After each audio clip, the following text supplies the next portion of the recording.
To my channel.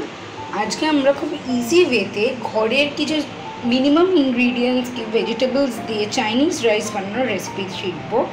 খুব easy ওয়েতে শেখানো, তোমরা দেখতে থাকো। আশা করি তোমাদের রেসিপিটা খুব ভালো লাগবে, খুব এনজয় করবে।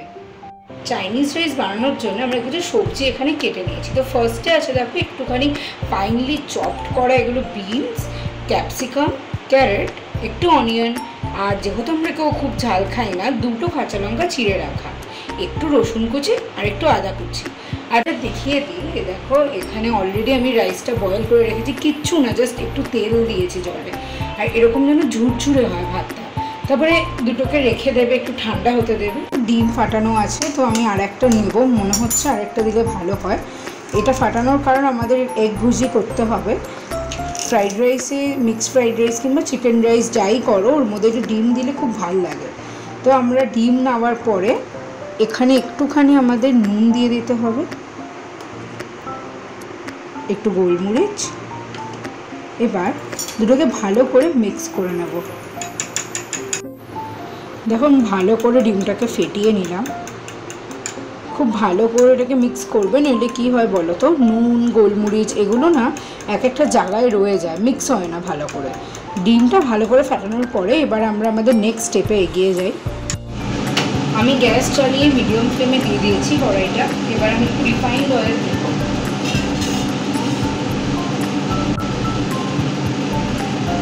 এই রাইসে একটু তেলটা লাগবে,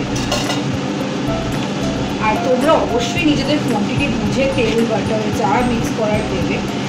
আমাদের এখানে প্রায় আমরা 1 কিলো রাইস বানাচ্ছি, যার জন্য অতটা তেল আর একটু বাটার দিয়েছি জাস্ট ফর ফ্লেভার। তারপরে বাটার আর তেলটা দিয়ে দেখবে মিক্স হয়ে গেছে। আমি গ্যাসের ফ্লেমটাকে তখন লো করে দেবো। আস্তে আস্তে আমি এখানে আমার ভেজিটেবলস যেগুলো আছে সেগুলো দিয়ে নেব। আমি কড়াইয়ের সাইডে তেল আর বাটারের ওই মিশ্রণটাকে একটুখানি স্প্রেড করলাম, যাতে কিনা আমি যে ভেজিটেবলসগুলো এবার দেবো সেগুলো যাতে লেগে না যায় বলে। আমি ফার্স্টে পেঁয়াজ কুচিটা দেব।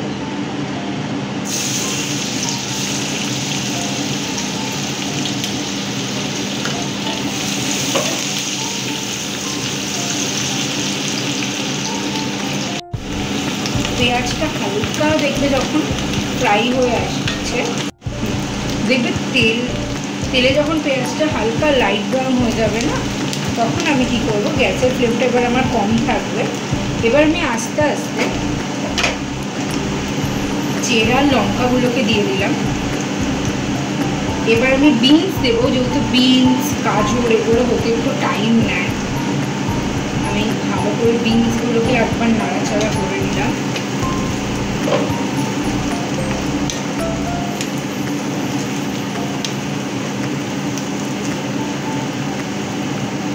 এটা আমি একটু কুক হতে দেবো। আমি 1 মিনিট মতন নিয়ে এবার আমি সাইডে আদাটা দেবো। আমি আদাটা আগে দিইনি, কারণ হচ্ছে যাতে আদাটা তেলে দিলে না পুড়ে যায়, যাতে সেটা না হয়, ওর স্মেলটা চলে যাবে না। তো আমি সাইডে একটু আদাটা কুক হতে দিচ্ছি, আর তখন আমি সাথে সাথেই দিয়ে দেবো ক্যারেট। চাইনিজ রাইসের জন্যে আমাদের সবজিগুলো কিন্তু একদম এরকম ফাইনলি চপ করতে হবে। রাফলি চপ আবার করো না, রাফলি চপ করলে আমরা ভেজিটেবলসগুলো খুঁজে পাবো, যেই কারণে আমরা একটু ফাইনলি চপ করবো। এবার আবার আমি আঁচটা যেহেতু লো ফ্লেমে ছিল, মিডিয়াম করলাম।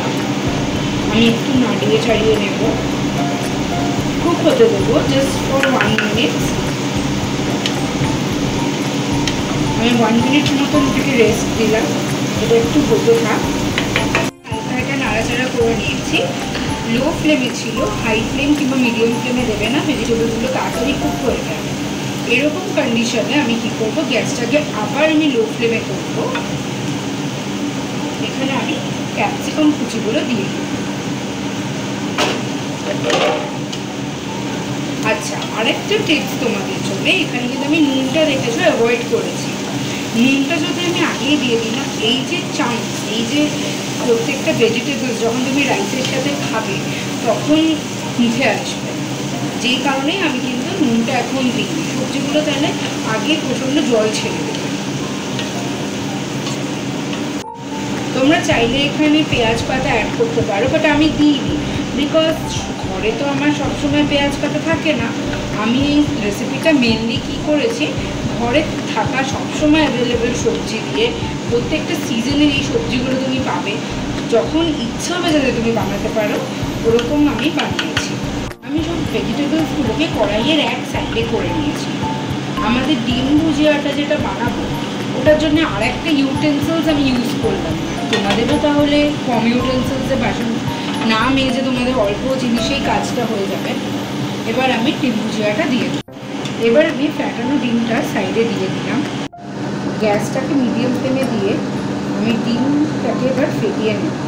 আমি ভুজিটা সাইডে করে নিচ্ছি। দেখো ডিম ভুজিটা আমি সাইডে করছি, আর ততক্ষণে আমার ভেজিটেবলসগুলো এই সাইডে কুক হচ্ছে। আমার একবারেই কাজটা ইজি হয়ে গেল আর টাইমটাও কম লাগবে। এবার হালকা যখন ডিমটা একটু ভুজি মতন হয়ে যাবে, আমি বাকি যে ভেজিটেবলসগুলো আছে মিক্স করে নেবো ওর সাথে।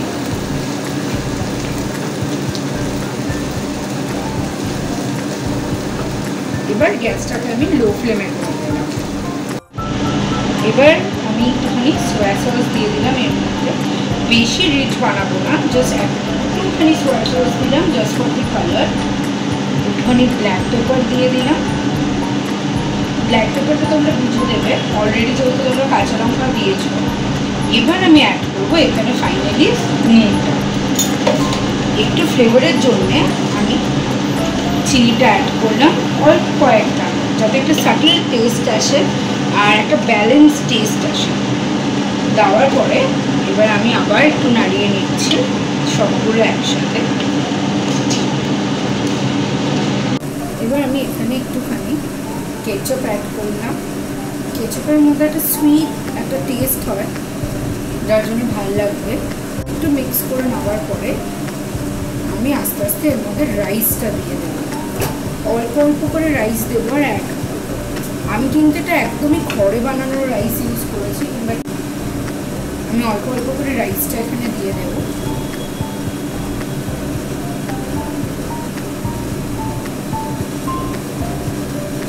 %50 রাইস আমি দেবো, একটু স্প্রেড করে দেবে, আর 50% মতন রেখে দেবে, ওটা আবার একটু বাকি দেবে। এই 50% রাইস দেওয়ার পরে আমি এখানে একটু নুনটা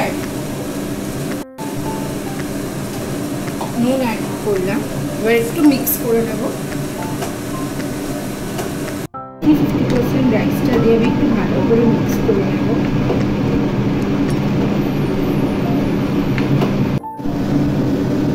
আমার ভালো করে মিক্স করে আমি এর মধ্যে একটু রসুন কুচিটা অ্যাড করেছি, ওটা স্কিপ করে গেছি, বাট আমি রসুন কুচিটা আমি দিয়ে দিয়েছি। রসুন কুচিটা আমি লাস্টে দেওয়ার এই কারণ, একটা সুন্দর রসুনের ফ্লেভারটা যাতে থেকে যায়।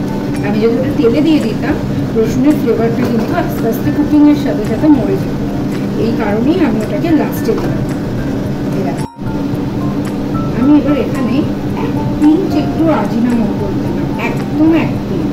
বেশি দিলে কিন্তু একটু উগ্র গন্ধ ছাড়বে। তো আমাদের ফ্রাইড রাইস একদম রেডি।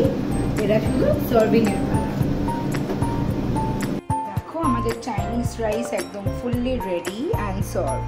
তোমরা চাইলে এটাকে চিলি পনির, চিলি চিকেন, এনিথিং যা ইচ্ছা খুব ইজি ওয়েতে আমি বানিয়ে দেখালাম। তোমাদের রেসিপিটা খুব ভালো লাগবে। সবথেকে বড় কথা খুব ইজি, তোমরা যখন ইচ্ছা হবে ঘরের কিছু সামান্য ইনগ্রিডিয়েন্টস দিয়ে বানাতে পারবে। Thank you.